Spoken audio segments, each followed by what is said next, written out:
want peace in your life, then you have to learn to be okay with being misunderstood. Sobrang ganda naman nung sinabi ng babae na I agree 100% na kung gusto natin ng kapayapaan sa buhay natin, ang una kasing papayapa dapat sa atin is yung ating isipan, di ba?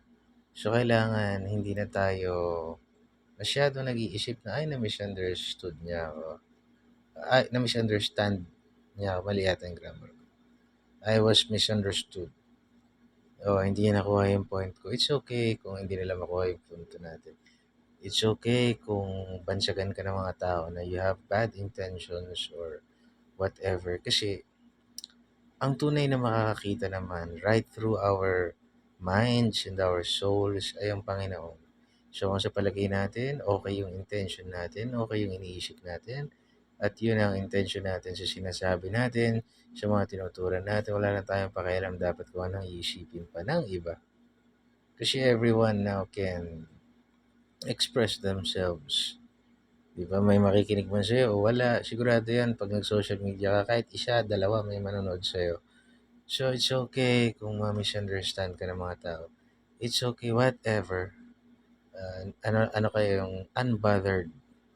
But as long as tingin mo mabuti yung hangarin mo, tingin mo mabuti yung sinasabi mo, not everyone can comprehend properly.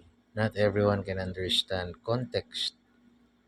Yung konteksto ng sinasabi. No? Not everyone ay gustong ah, kunin yung sinasabi mong mabuti. Ang pinakamahalaga kasi sa lahat is yung intention. Meron kasi mga taong may mabuti raw na intention, kunin mo raw yung maganda sa sinasabi nila. Pero ang intention nila talaga is to manipulate you because they are narcissists. May mga ganun lang talaga. Hayaan mo na lang sila. So, it's okay to be misunderstood. Ang mahalaga ay meron kang peace of mind. That's the only way na magkakaroon ka ng tunay na kapayapaan sa buhay mo. God bless you.